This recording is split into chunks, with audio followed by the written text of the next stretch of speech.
Well, welcome to our panel on faith and sexuality. I'm Jayne Ozanne.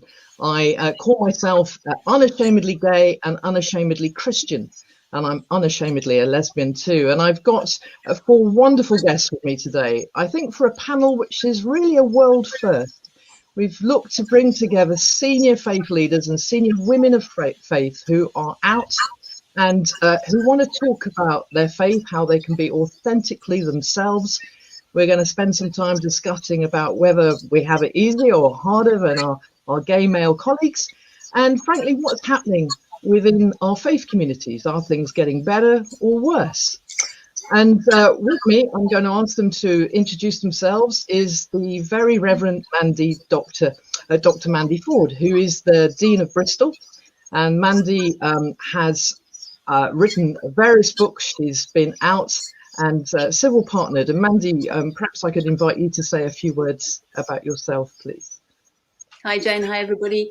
So I run Bristol Cathedral, which is a very large church in the middle of the city of Bristol. Deans have a fairly senior role in the Church of England. So, for example, I'm on the senior management team of the diocese with the bishop.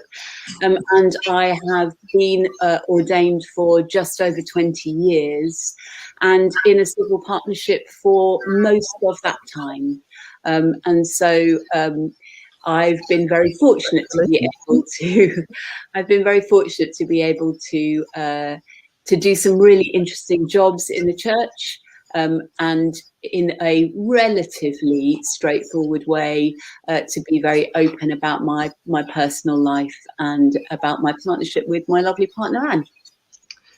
Well, many congratulations and thank you for being with us today. I know within the Church of England we celebrate you as one of our most senior Anglicans who's out, who gives so much help and encouragement to so many others.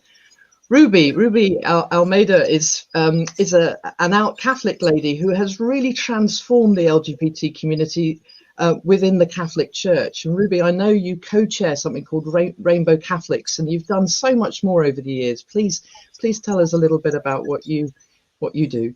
Thank you, Jane. And I have to say it's a wonderful privilege to be here amongst these amazing women who I'm sure have done much more than I could ever hope to do.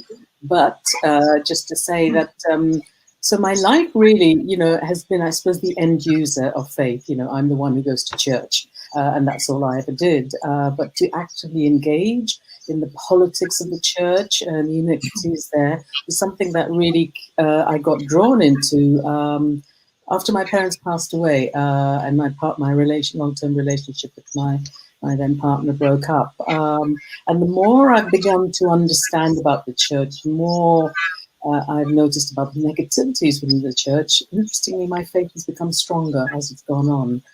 I guess it's like having loved parents. You see their faults and flaws and you still love them. And that's how I see my faith, as having massive flaws and things that need to change. And I just want to try and be a part of that. So that's me, really. Thank you. Gosh, thank you, Ruby. And I know we'll probably come and touch a bit of that later. Obviously, Pope Francis has said a few things recently, which I think has upset many of us, but there's other movements happening in Germany. And so perhaps we can come back to that. But thank you for sharing that. And thank you for the work of Rainbow Catholics. Not everybody may have heard of that. I know here in the UK, there's also a group called Quest, I think, which are for LGBT Catholics, and I think afterwards we'll certainly give links to various groups that people can join if they want to, or find perhaps people who've walked similar journeys to themselves. Rani, can we come to you next, if that's okay? Rani Kaur, you and I have just met, which is wonderful. I know you're an out Sikh lesbian. You do fantastic work in helping women and girls who are facing the most horrendous abuse, particularly violence. But tell us a bit about your journey, if we can, please. So I'm a Sikh. Thank you for welcoming me to this session. My journey's been up and down. I've had challenges with my faith, and right now I'm working with finding peace within my faith. It's an ongoing journey. It's an ongoing learning, and And you know, I was born into a Sikh family, and I rebelled against it. And over the last, I'd say, 2 decades, I've kind of found peace with it and learning, well, what do the scriptures actually say? What does that mean to me?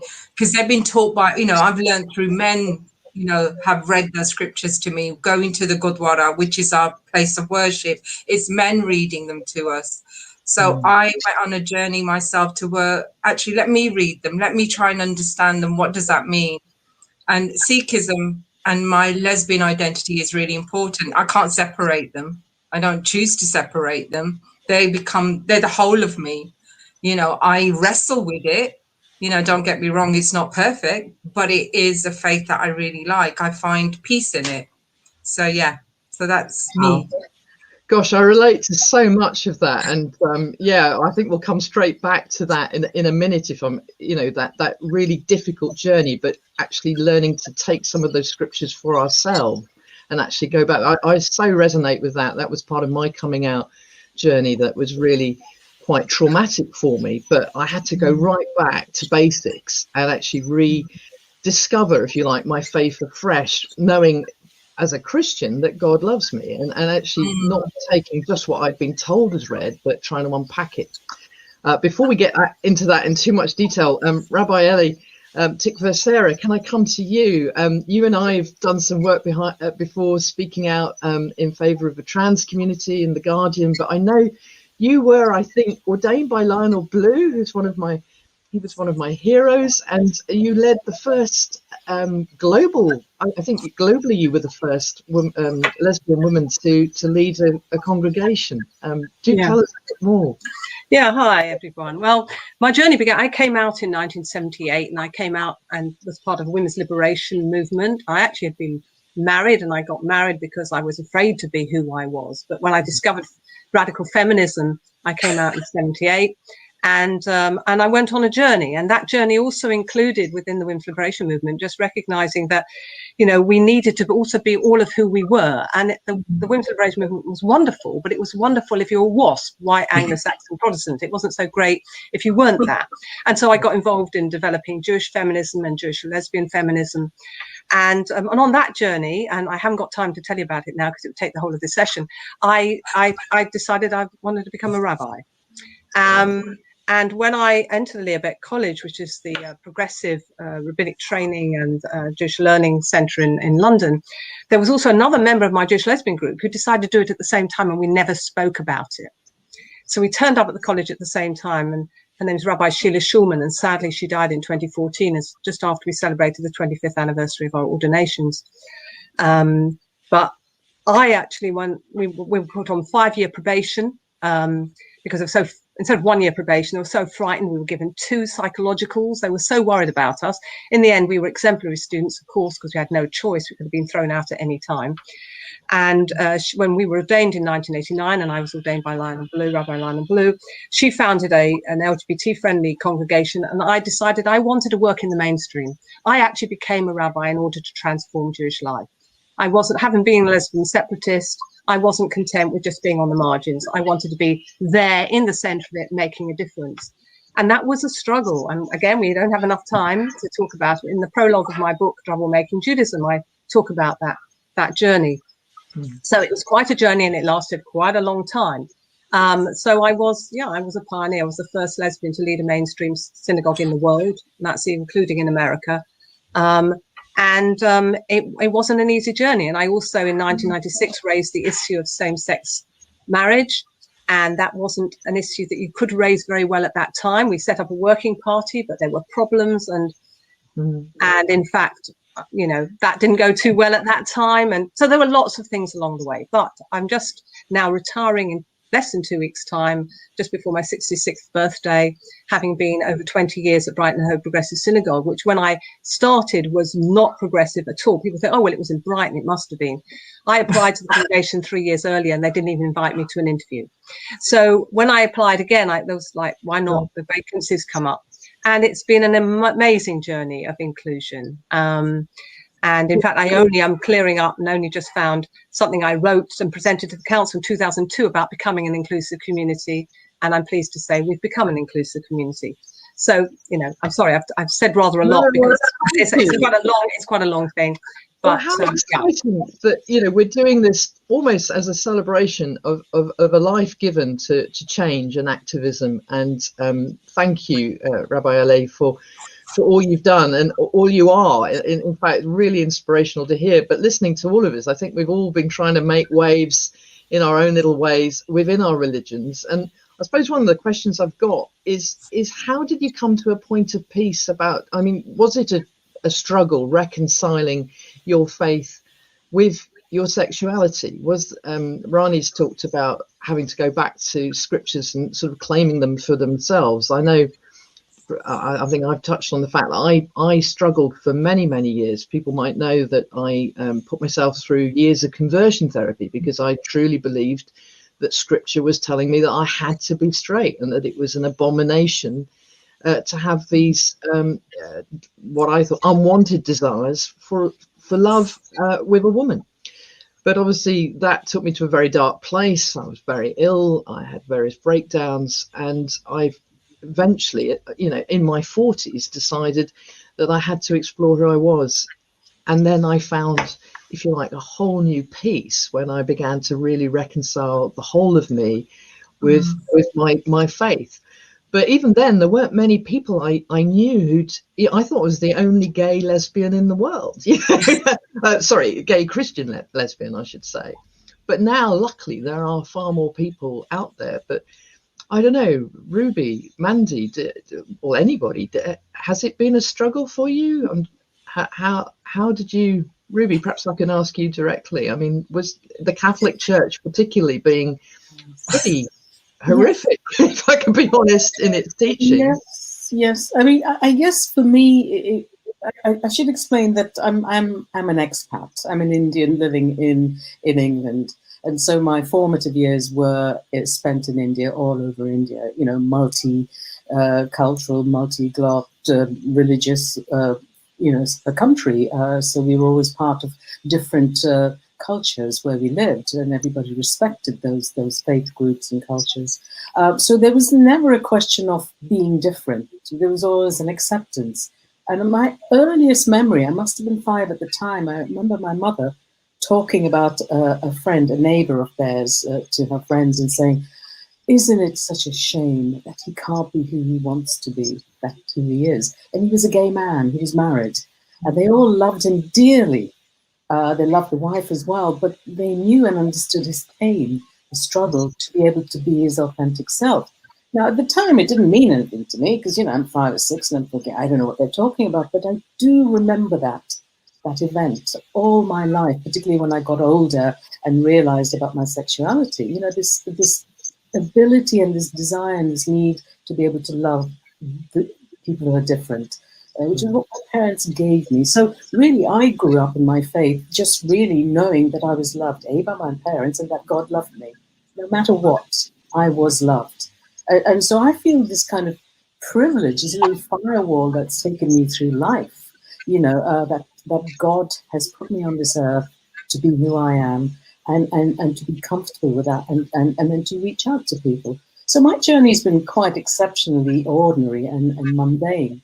I mean, I do know that coming out was quite interesting. It wasn't intentional. I went for confession, as it was called then. And I was telling the priest about this difficulty I had in my relationship, and it was quite fractious and, you know, not very comfortable. And he nodded and he said, "And so what does he say about this?" Meaning my partner. And I looked at him and said, "Well, actually, he's a she."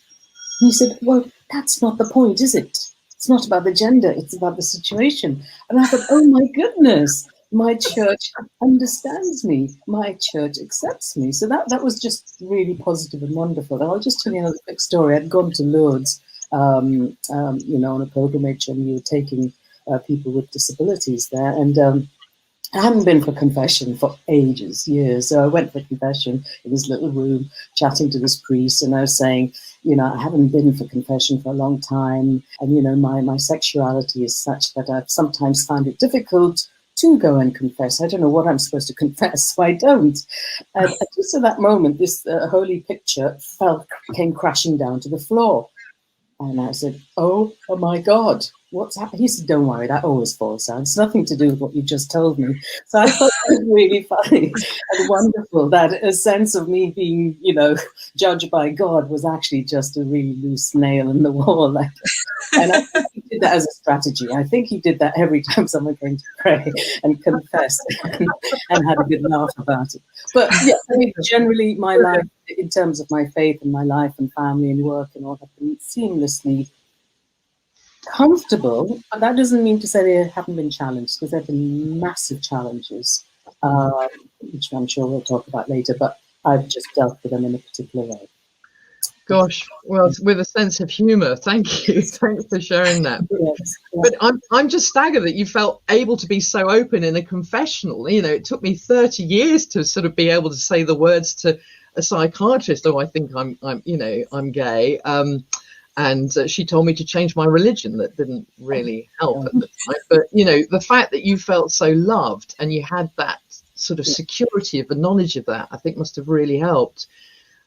Mandy, do you mind if I turn to you? How's it been for you? I really resonate with Ruby's story, actually. I think, you know, I grew up in a white middle-class household, you know, with a strong sense of God's love for me, come what may, and a strong sense of privilege. Actually, we're really grateful to my father, who was a civil servant, and we lived in Hong Kong for many, many years. So, you know, I grew up in a multicultural environment. I grew up very well aware of the privileges that I enjoyed, and I think that when I fell in love with a woman, the ground rock of knowing that I was loved by God meant that I knew my problems would be with the institution, not with the God who made me and loved me.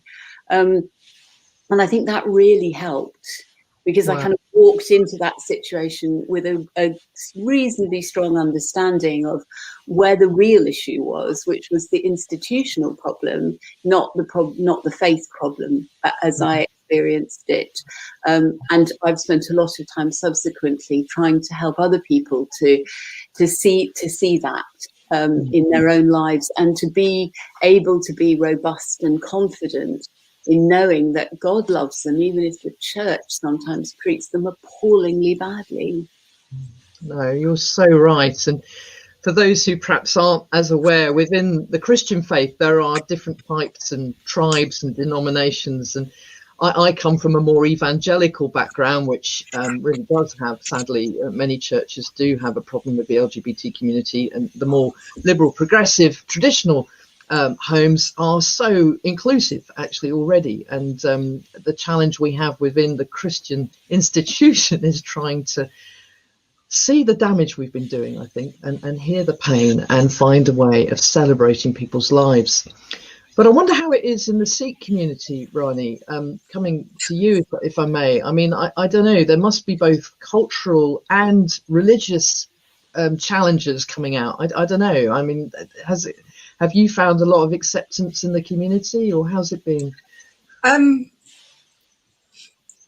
well, I suppose for me, my community are my lesbian and gay community that I'm around. Do you know what I mean? The LGBTQ community that I'm around, that I attend. So I attend Sarbat, which is a LGBTQ Sikh organization. They put on events. There's Open Minds, which is a Punjabi group that comes together. So I suppose that's my community. The community out there, I don't really engage with to that degree.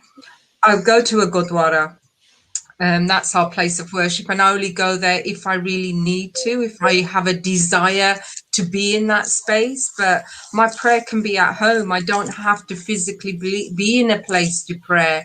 My prayer can be anywhere I want to be. And I suppose being out, I've always been out. I came out in 92, and I never went back, you know. So without wanting to, you don't have to share too much, but I mean, was that an easy process for you, or was it something that really cost you? It was really organically, naturally, like, this is it. I found myself. This is who I am. I love women. I'm a lesbian. That's it. Great. I found my place. But with my family, it was a challenge because I only came out to my mom and a few of my siblings. My siblings were okay, who I came out to. There wasn't an issue. It was like, oh, right, okay. But my mother, it was very difficult for her. For her, it was, well, what's going to happen to you? You know, how are you going to be safe? You need a man to protect you, all this. And it was All like, that old, yeah. yeah, Mum, I'm okay. And then my mum couldn't deal with it. So she decided not to have anything to do with me, which was difficult, but it was okay. Well, it had to be. I mean, there was nothing I could do. So we broke ties for a number of years. Then we reconciled. And then when we came back together, it was like nothing had ever happened. Wow. Wow. Yeah. And that Yeah. in itself had problems for me was around, okay, do I make it a thing? Do I fight my mom? And what am I fighting her for? She loves me. She finds it difficult, that the generation she's from. Do I want to change her? And I wasn't too sure what I wanted, but I knew I wanted my mom around. And with the partners I've had over time, they were like, how's your friend? Right. And that was, we didn't get invited to things. So I would go home and see my mom, and my children would, because I have children, adults now. But it wasn't a case of, well, bring your friend. But she would say, well, how is your friend? And it was always like, how is your friend? It was very, Yeah. big emphasis on friend. And that's how it went for, until she passed. But it wasn't, for me, it was, what do I want? Do I want my mom in my life, or do I want to make this into a big thing? And I had to make a decision what was important to me. My faith is important to me. I'm not going to deny it, but my mom is important to me. My sexuality is. So if things would come up, I would challenge my mom, but I wouldn't sort of say, well, my girlfriend needs to come to my mom's house and be there with me because I need to prove a point. Yeah. I think that's so important, and it's so wise, actually, Ronnie. I must admit, my own experience. I remember a dear bishop friend saying to me when I came out, Jayne, it's taken you 40 years to get to this point. Don't expect your friends and family to get there overnight. And he was right. And my parents and many of my friends had to go on a journey. Many never spoke to me again. But with my own parents, they tried as best they could, and then they saw the love. Love transforms us, doesn't it? They saw how happy and alive I became from having been literally at death's door, and they couldn't argue with that. And there was a journey there. We went home, and sometimes there'd be single beds, and then I remember time when we came home and there was a double bed, and I was like, whoa, we're getting somewhere. But it was their way of accepting us, and many of us have been on that journey, haven't we? But as you say, allowing them to go at their pace for me was really key, and trying to just keep loving. But it's hard. I mean, Ellie, you must have seen, I don't know, change throughout the community. I don't know, coming out when you did, I don't know how easy that was. I mean, that's why I got married. I mean, because it just, at that point, I got married March 1975. That didn't seem to be possible, and I was at university at LSE studying sociology. I was very involved as a Marxist, and I wasn't really focusing on it. But then, I fell in love with a woman, and then I realized, what am I going to do about this? And in fact, my mum was the first person I told. I remember waking up one morning and ringing my mum and saying, Mum, you've got to come over right now. She lived about 15 minutes away. So I said, you've got to come now. Why? What's happened? I can't tell you. You have to come right now. And bless her, she came right now. And I told her, and she said, and she was, didn't find it easy or whatever, but she said, if this is who you are, you've got to follow that. And this meant leaving my husband. The person I was in love with was in Israel. So it involved, leaving, and went and stayed on this left-wing kibbutz in Western Galilee. That didn't work out. It was a huge thing, but she just said, you must follow your heart. In fact, when I came back in June 1979, that was November 78. And when I came back and came home, and my dad wanted to throw me out, and it was a whole business. My mom got time out, and she's looking for, she finds the gay section. And she said, you have got to go, you're a lesbian? You've got to go and find out other lesbians. So she looked it up, she found Sappho, which was in Westbourne Grove. So she sent me off to Sappho. That wasn't really my style. And then she found something else, and I basically joined the Lesbian Line Collective, and then there was a gay pride march, and I went. And her thought was, you've got to be who you are. So that was a major help. My dad did throw me out. I found a place to live with a lesbian couple. But so it wasn't easy. And some people look at Brighton Hove Progressive Synagogue now and think, oh, well, you know, Brighton is all fantastic. You know, the congregation where I'm now was homophobic. You know, the Jewish community, it wasn't just that in Orthodoxy it was a problem. It was a problem in the progressive movement as well. You know, but my feeling is, and what I felt was, this is so important to me. And as Rani said, as everybody said, you want to be all of who you are. You know, I'm a Jew. I'm a lesbian. I'm refusing for those two things to be separated. So they're going to have to come together. And so what am I going to do? Well, actually, I'm going to get involved in Jewish life, and I'm going to make them come together, and not just so I find a home, but so other LGBTQI plus Jews find a home. And I'm a very determined person. And believe me, it wasn't easy at all. It was really, really hard. And I changed I didn't change my name. I was born, my parents gave me the names Elizabeth and Sarah. Elizabeth after the Queen, of course. I was born in 55. And Sarah after my maternal grandmother. And then I adopted Tikva, which means hope, at a time in 1998 when I was receiving incredible persecution over the same-sex marriage issue. And I just thought, no, I'm going to embrace hope. Hope is what it's about. And I'm going to find a way through. And nearest and dearest, my family was supportive, my friends were supportive, but I didn't have a Jewish home to go to at that time. In fact, I had to leave a place where I was engaged and was in the kind of wilderness for quite a while. But slowly, things started to happen. Wow. And I'm a great believer in that. So when people come to me and they, with terrible stories, and my rabbinate's all been about enabling individuals to connect on their journeys, to find their way of contributing to the community, wherever they're coming from, LGBT, all sorts of issues that people bring where they feel isolated and marginalized. I say, bring yourself, bring who you are, contribute who you are. We will go on this journey together. And that's what I absolutely deeply believe.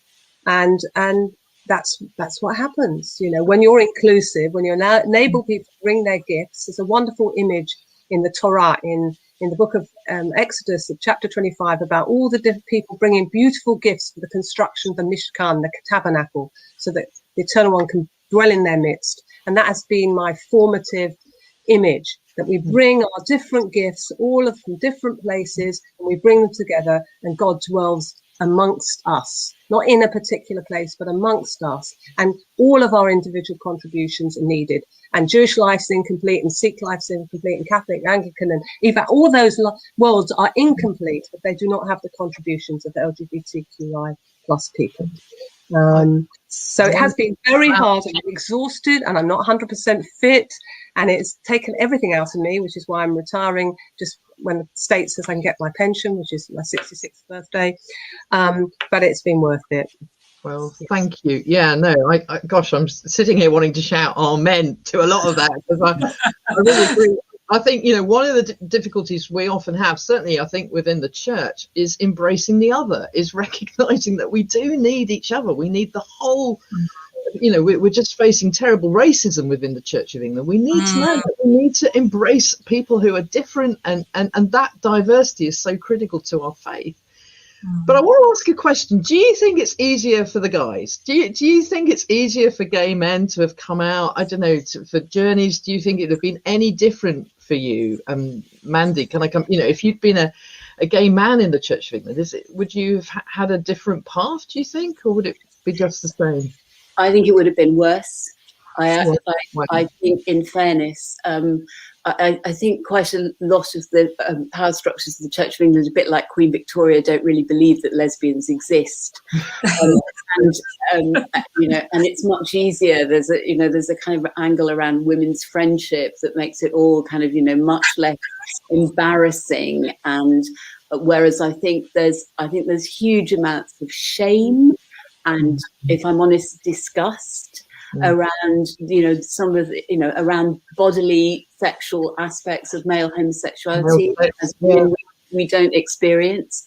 And if I talk particularly to older gay male friends who for many, many years lived quietly, slightly under the radar, with their lodgers, their friends, I think identity politics and, some of the issues around marriage particularly have made it really difficult for men in the church, much more so than for women. And my sense, particularly when I talk to young men who are thinking about entering ministry, they are much more anxious than I would have been, even had I been out when I was, going through that selection and training process. So no, I think generally speaking, my sense is it's easier for me. Well, that's really, actually, reflecting on it, I really agree. I'm going to ask Ellie if it's similar, I don't know, in leadership within the Jewish faith. But what I will just add, though, is I've become more aware of abuse, sexual abuse of gay men within the structures, more so than perhaps lesbian women. And I think this sort of covertness that we've had, where everything's been so hidden, has meant there's been so much abuse hidden, sadly, too. Ellie, is it any different for gay men? I think, Christianity adopted the Hebrew scriptures, and we know that in Leviticus, chapter 18 and 20, it says one man shall not lie with another man, as with a woman it's an abomination. And of course, so you've got direct teaching, although interestingly, it's the only teaching in the whole of the sexuality laws that's about equality. It's about treating both men are peers, and you shouldn't treat a peer the way you treat a woman, because a woman's less than you. I mean, I could give a whole feminist reading on this, which we haven't got time for now.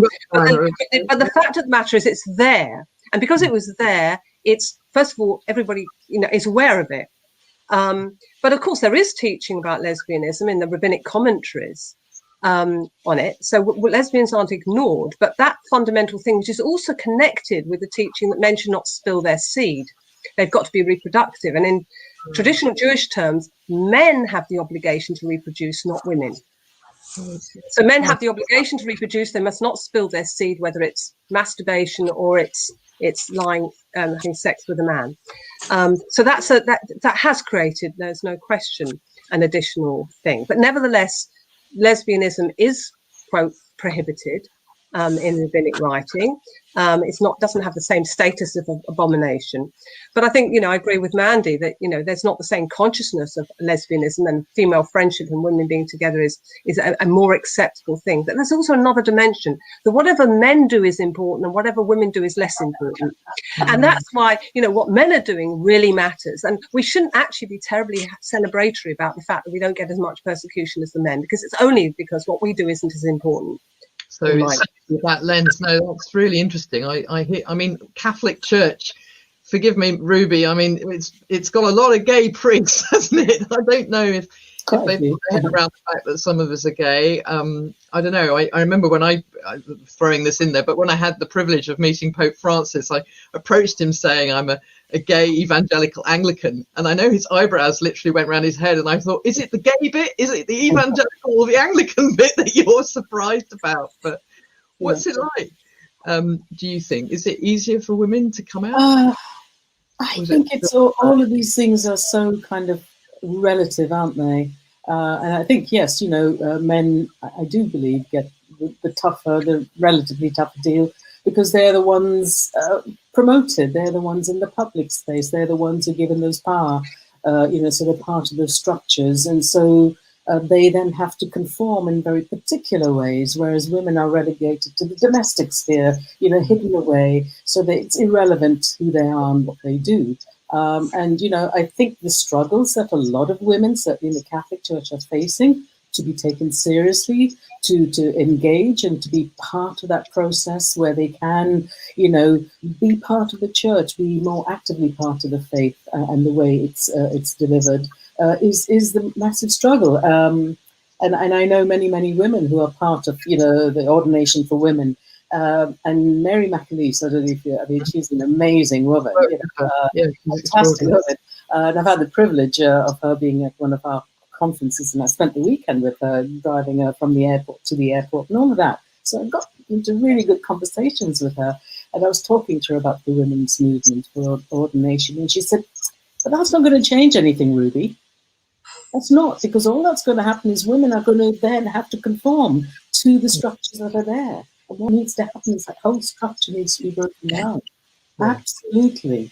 You know, because it is very easy, irrespective of your gender, your sexuality, if you are a minority in a majority forum, you either are an exceptionally strong individual or you're broken and you conform.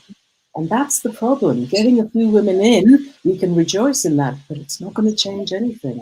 It's going to destroy that woman, or she is going to have to become just like the men. You know, and that's the us, you know. Yeah, well, at least we're coming together now, I think, and creating movements of change. And Mary, you know, she's been phenomenal with our Global Interfaith Commission, and yourself and others, you know, are allowing your voices to be heard. So I do think there is an overcomer in all this. But Rani, in the Sikh community, I don't know, I'm aware of, I don't know if there's a difference or not. I don't know if women are even seen to be gay. I don't know. I think a lot of, do you think it's harder? Okay, so I can't really speak for how it would be for Gyanis. So those are what you would say, the priests, the people who do the prayers in the Gurdwara. I really can't speak for them. But in terms of community level, in terms of everyday people like me, I would say to some degree, it's easier for men. I might get shouted down for this. I think it's different. I think their experiences and the lived, you know, their journeys will be different. So my experience with gay men has been within the Sikh communities that they live both lives. They'll get married. For some, not all, for some will get married, have children, but still have partners, boyfriends outside of their marriage. Some will come out. And my experience has been the gay men that I know, some of them who have come out, it's been relatively okay. For some, it's been difficult. But for women, I can only speak truly in terms of myself.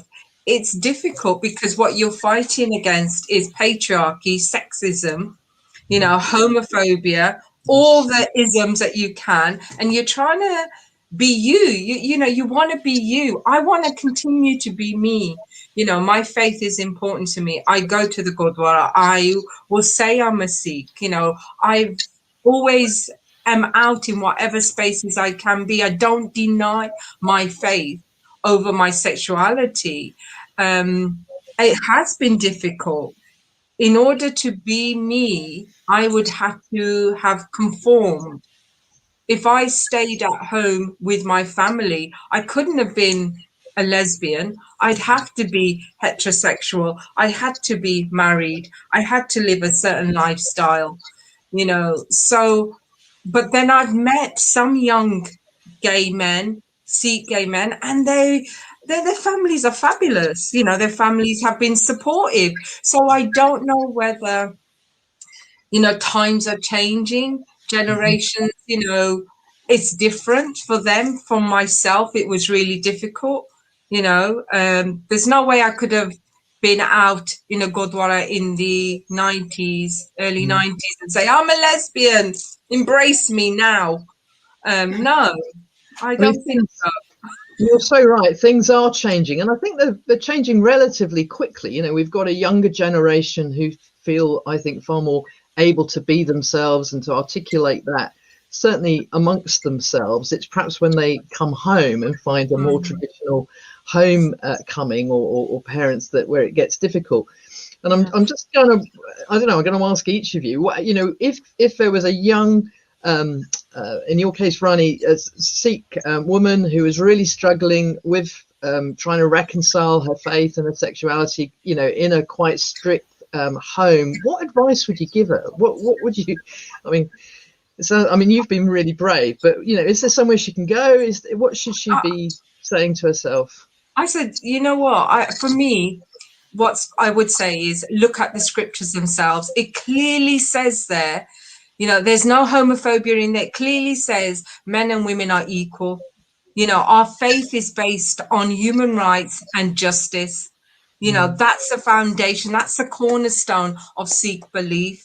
So look in the scriptures for your answers and seek out groups like Sarbat, open minds, who will provide that level of support, that emotional support you need.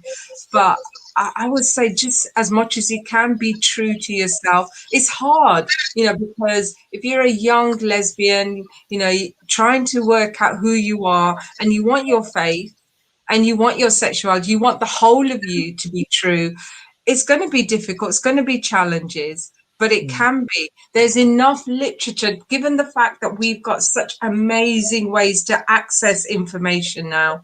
There is information out there that talks about Sikhs and lesbians. There is stuff out there around sexuality. So yeah, seek it out.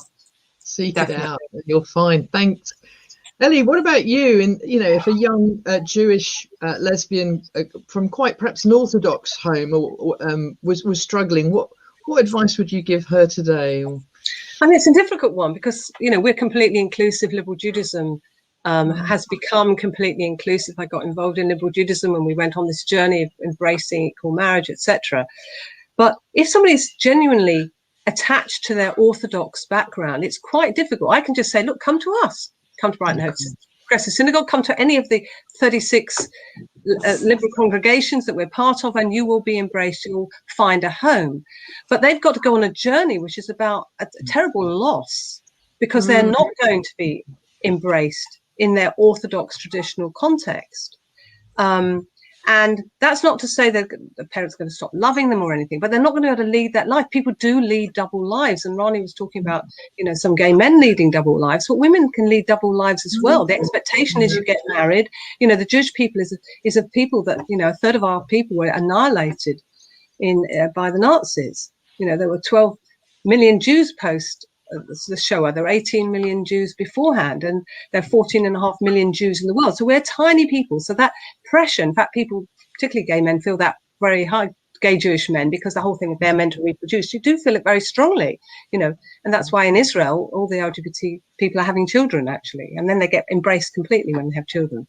But, this is it is a difficult journey to go on. So, you will have people leading double lives as lesbians and as gay men. And I've met people who've led double lives. But at the same time, they're going on a journey. So what was really interesting is that there's this great organization that's developed in the last few years called Keshet, which does all this teaching and all this stuff to enable sort of consciousness raising in the Jewish community. And last year, the Central Orthodox Movement, the United Synagogue of United Hebrew Congregations, which is the so-called chief rabbi, it comes from there, and they brought out a whole booklet, anti-bullying, anti-homophobic bullying strategy. So even I always say not yet. When you think how far we've come, we will get to a point. I really do believe this. I believe this for all of us, all from every place we will. There will be an embrace. Ron is right. There are basic teachings. It says in the Torah, every human is made in the image of God. It doesn't just say heterosexual humans are made in the image of God. It says love your neighbor. All these teachings of justice are there. And I do think that along the way, this will happen. But right now, somebody from an Orthodox background, it is a struggle. I'm so glad you mentioned Keshet UK, because I think they are doing phenomenal work. I was involved with a call just recently where we were talking to Orthodox Jews about conversion therapy. And when we had the Global Interfaith Commission, various senior Orthodox Jews, particularly from the States, actually chose to sign the declaration calling for a ban and calling for an end of violence. So I think even with each our faiths, there is a journey happening, isn't there? And I think people can connect with that on the internet, which is a real blessing that most of us on this call didn't have when we were younger. If I'll come to Ruby, and I don't know what advice. There must be many young LGBT Catholics, but particularly young lesbian Catholics. What advice would you be giving them at the moment? It's an interesting one, you know, because in my involvement with Quest, which is the National Pastoral Support Group for LGBT Catholics, then with the Global Network of Rainbow Catholics, which is the global organization, and then the group I've set up in India, Rainbow Catholics. The one question that has never I've been able to fully understand is, where are the women? Where are you? Why aren't you coming forward? Why aren't you joining? Why aren't you fighting for your place? They're out there. The lesbian women are out there. They may be in very happy relationships or seeking out relationships, but they're not engaging with their faith. Or if they are, they're certainly not doing it on a political level. They're doing it very quietly. So that's always been a struggle for me, you know, in isolation, trying to get women to get more involved. And I do know that there are, I was asked this very recently, you know, do you think women need a safe space? I said, if that's what it takes them to get involved, then yes, let's have that safe space. Let's give them the narrative, let's give them the tools, the resources to work by themselves or collectively, and then to go out of that safe space into that bad world where the men inhabit the spaces that we would like to take. You know, to have the courage to be able to do it. We don't need to do it just as women. Yes, we need to empower ourselves. Yes, we need to support each other. But then we need to go out and do it ourselves. We need to take up those places of power and privilege. We need to speak up for other women, and we need to speak up not just for other women, but for other minorities. You know, we need to speak up for the trans community. For God's sakes, what is it as women that we are not speaking out for them? Yeah. You know, and it's just horrific. Couldn't agree with you more. We need to find our voice and if you like, deal with our shame. Mandy, the Anglican Church, as you and I know, is on a journey, but young Christian lesbian women's, I don't know, what advice would you be giving, or indeed anyone struggling at the moment? I think I'm really resonating particularly with some of what Ellie and Ruby have said, which is, you know, this is a journey and it's not easy, but we have the greatest resource of all, which is the love of God. And part of what I would want to say to any young person on that faith journey is, you know, actually live an authentically Christian life, as you know, and keep on trying to understand what that means, because that's a life in which, you know, you will come to know how deeply you are loved by God, and also how deeply God loves other people. And so that sense in which, you know, we as Christians would seek to be the hands and feet of God in the world, making space for others who are othered, is also really important. I think it's not just about my identity. It's actually about how we're all part of, you know, this complex world of diversity. And I've been very struck thinking about this today, that, you know, we talk about intersectionality, you know, the multiple deprivations, the multiple otherings that people experience, and how can we help from wherever we are to help others to be drawn into the space. That feels to me as if that's a really important part of kind of growing in both your own identity and your own faith. Gosh, thank you. Yeah, well, we need to find our voice. We need to come together. Ladies, I think you've been brilliant role models too, of just enabling people to know that it is possible to be authentically true to our faith and indeed to our sexuality. Thank you, Mandy. Thank you, Ruby, Rani, and Ellie. And I think your point, Mandy, about, you know, we've got the greatest gift of all, which is the love of God. We are lovable and we are loved. And I think that's all. Thank you.